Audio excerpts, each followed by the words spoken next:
ഇന്ന് ഞാൻ വന്നിട്ടുള്ളത് ഒരു യാത്രയുടെ വിശേഷങ്ങളുമായിട്ടാണ് കേട്ടോ. മറ്റെങ്ങോട്ടും അല്ല, നമ്മുടെ തൊട്ടടുത്ത ജില്ലയായിട്ടുള്ള പാലക്കാട്ടേക്ക്.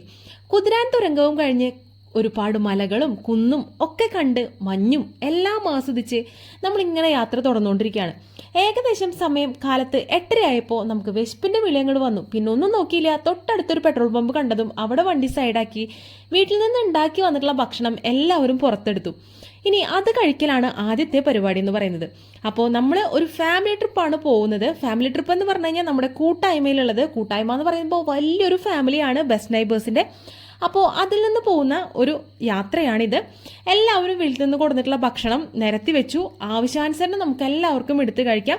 അപ്പോൾ ഞാൻ വീട്ടിൽ നിന്ന് കൊണ്ടുപോയിട്ടുണ്ടായിരുന്നത് ചപ്പാത്തിയും അതുപോലെ തന്നെ ചിക്കൻ കറിയായിരുന്നു. അപ്പോൾ അതെല്ലാവരും കൂടി വിളമ്പി എല്ലാവരും ഒരുമിച്ചിരുന്ന് കഴിക്കുകയാണ്. കുട്ടികളും മക്കളും വലിയവരും ചെറിയവരും എല്ലാവരും ഉണ്ടായിരുന്നു. അപ്പോൾ അങ്ങനെ കാലത്തെ ആ ഒരു ഭയങ്കര വലിയൊരു കാര്യം കഴിഞ്ഞു. പ്രഭാത ഭക്ഷണം എന്നുള്ളത് ഭയങ്കര വലിയൊരു ഇമ്പോർട്ടൻ്റ് ആയിട്ടുള്ള ഒരു കാര്യമാണ്. അത് കഴിഞ്ഞ് ഞങ്ങൾ ബാക്കി സാധനങ്ങളൊക്കെ പാക്ക് ചെയ്ത് വീണ്ടും നമ്മൾ വണ്ടിയിലേക്ക് കയറുകയാണ്.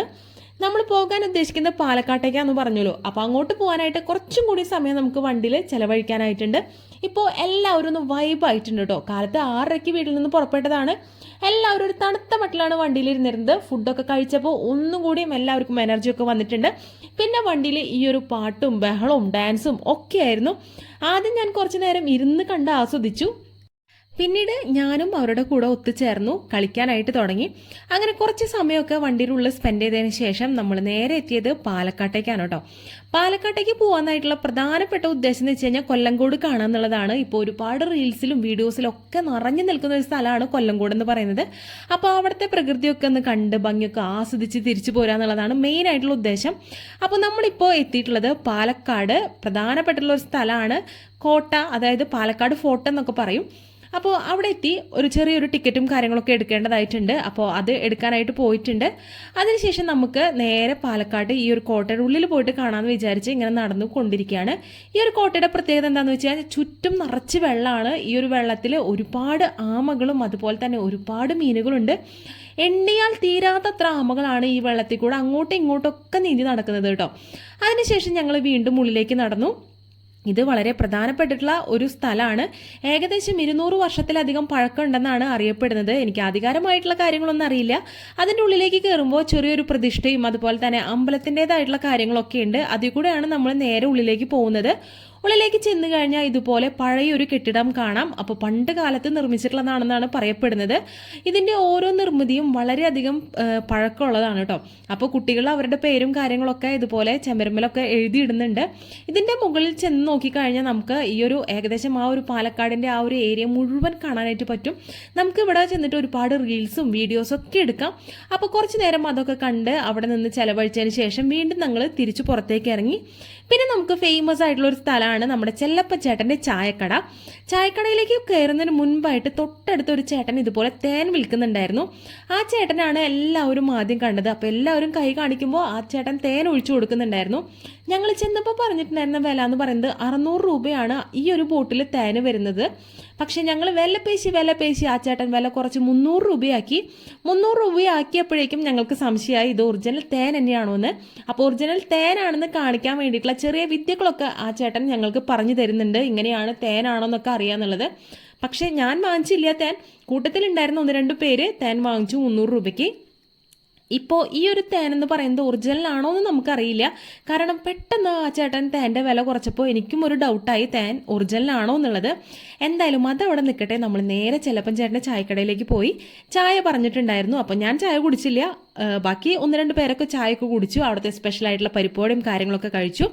അപ്പോൾ നല്ല അടിപൊളി വൈബുള്ള ഒരു സ്ഥലമാണ്. അപ്പോൾ ഈ ഒരു ചെല്ലപ്പൻ ചേട്ടൻ്റെ ചായക്കടയുടെ തൊട്ട് മുന്നിലായിട്ട് നമുക്ക് കുറച്ച് നേരം ഇങ്ങനെ റെസ്റ്റ് ചെയ്യാനും അങ്ങനെയൊക്കെ പറ്റിയിട്ടോ. ഇനി നമ്മൾ അടുത്ത സ്പോട്ടിലേക്കാണ് പോകുന്നത്. പോകുന്ന വഴിക്ക് ആ മലയുടെ മുകളിലേക്ക് നോക്കിയാൽ നിറച്ചു മഞ്ഞാണ് കേട്ടോ. കിട്ടലിനായിട്ടുള്ള വൈബുള്ള ഒരു സ്ഥലമാണ്. ഇപ്പം നമ്മൾ എത്തി നിൽക്കുന്നത് ചിങ്ങൻചിറയിലാണ്. ചിങ്ങൻചിറ ഒരു കറുപ്പ് സ്വാമി ക്ഷേത്രമുണ്ട്. അവിടേക്കാണ് നമ്മൾ പോകുന്നത്. പോകുന്ന വഴിക്ക് 2 സൈഡിലും ഒരുപാട് കടകളൊക്കെ ഉണ്ട്. വലിയ ആൽമരങ്ങളാണ്. അതുകൊണ്ട് തന്നെ അവിടെ ഒരു തണുത്തൊരു അന്തരീക്ഷമാണ്, നല്ലൊരു തണവാണ് അവിടെ പോയി കഴിഞ്ഞാൽ അനുഭവപ്പെടുക. ഈ ഒരു ക്ഷേത്രത്തിലെ തൊട്ടിൽ കെട്ടലും അതുപോലെയുള്ള വിശ്വാസങ്ങളും ആചാരങ്ങളും ഒക്കെ ഉണ്ട്. ഇവിടുത്തെ പ്രധാനപ്പെട്ട ഒരു വിശ്വാസം എന്ന് പറഞ്ഞു കഴിഞ്ഞാൽ നമ്മൾ ഇവിടെ വന്നിട്ട് എന്തൊരു കാര്യം നടക്കണമെന്ന് ആഗ്രഹിച്ച് പ്രാർത്ഥിച്ച് അത് നടന്നു കഴിഞ്ഞാൽ തിരിച്ച് നമ്മൾ ഇവിടെ വന്നിട്ട് കോഴിയോ അല്ലാന്നുണ്ടെങ്കിൽ ആടോ ഇതിനൊക്കെ അറുത്ത് ഇവിടെ വന്ന് തന്നെ കറി വെച്ച് ഭക്ഷണം ഇരുന്ന് കഴിക്കുക എന്നുള്ള വളരെ വ്യത്യസ്തമായിട്ടുള്ള ഒരു ആചാരമാണ് ഇവിടെ നടന്നുകൊണ്ടിരിക്കുന്നത്. അപ്പോൾ അത് അവിടെ ഒരുപാട് പേര് വന്നിട്ട് അവരുടെ ആഗ്രഹം സാധിച്ച പ്രകാരം അവിടെ വന്ന് ചെയ്യുന്നുണ്ടായിരുന്നു. അപ്പം നമുക്ക് എന്തെങ്കിലും ആഗ്രഹങ്ങളൊക്കെ മനസ്സിലുണ്ടെന്നുണ്ടെങ്കിൽ അത് സാധിക്കാനായിട്ട് അവിടെ പോയി പ്രാർത്ഥിച്ചാൽ മതിയെന്നാണ് ഏകദേശം സാരം. എന്തായാലും അവിടെ കുറച്ച് നേരമൊക്കെ ഇരുന്ന് നമ്മൾ തിരിച്ച് വീണ്ടും വണ്ടി ഇട്ട സ്ഥലത്തേക്ക് വന്നു. ആളൊഴിഞ്ഞ സ്ഥലത്ത് വന്ന് നമ്മൾ പേപ്പറും കാര്യങ്ങളൊക്കെ വിരിച്ചിട്ടതിന് ശേഷം ഉച്ചഭക്ഷണം കഴിക്കാനായിട്ട് തുടങ്ങി.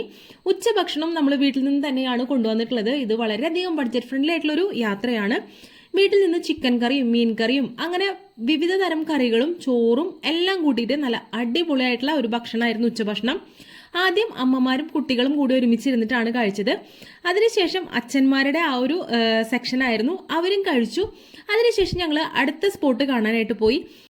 വലിയ മലനിരകൾക്ക് താഴെയായിട്ട് സ്വർണം വാരി വിതറിയ പോലെ നിൽക്കുന്ന നെൽച്ചെടികൾ. ഈ ഒരു സ്പോട്ടിനെ പറയുന്നതാണ് താമരപ്പാടം.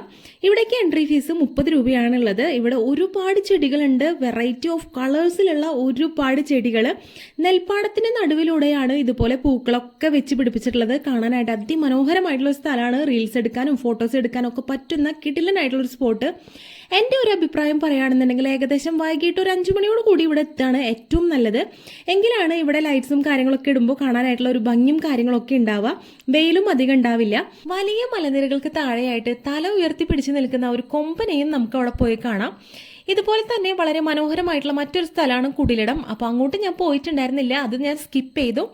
അതിനുശേഷം നമ്മൾ പോയത് സീതാർകുണ്ട് വെള്ളച്ചാട്ടം കാണാനായിട്ടാണ്. വളരെ മനോഹരമായിട്ടുള്ളൊരു സ്ഥലമാണ് അത്. അവിടേക്ക് ഒരു എൻട്രി ഫീസും കാര്യങ്ങളൊക്കെ ഉണ്ട്. അതിനുശേഷമാണ് നമ്മൾ അവരവിടെ പ്രവേശിപ്പിക്കുള്ളൂ. അവിടെ നമുക്ക് ബാത്റൂം ഫെസിലിറ്റി ഒക്കെ നല്ല അടിപൊളിയായിട്ട് അവർ നീറ്റായിട്ട് തന്നെ ഒരുക്കിയിട്ടുണ്ട്. അപ്പോൾ കുളിക്കാൻ താല്പര്യമുള്ളവർ ഡ്രസ്സും കൊണ്ട് പോയി കഴിഞ്ഞാൽ നമുക്ക് അവിടെ മാറാനായിട്ടുള്ള ഫെസിലിറ്റി ഉണ്ട്. ഇനി നമ്മൾ നേരെ വെള്ളച്ചാട്ടം കാണാനായിട്ട് പോവാണ്.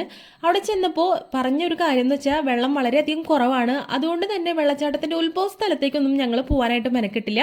ഒരുപാട് ദൂരം അങ്ങോട്ട് നടക്കാനുണ്ടായിരുന്നു. ഏകദേശം കുട്ടികൾക്ക് കുളിക്കാനൊക്കെ പറ്റുന്ന ഒരു നല്ലൊരു സ്പോട്ട് കണ്ടപ്പോൾ നമ്മൾ അവിടെ ഇറങ്ങി കുളിച്ചു. അതുപോലെ തന്നെ നല്ല രീതിയിൽ വെള്ളത്തിലൊന്ന് എൻജോയ് ചെയ്തു.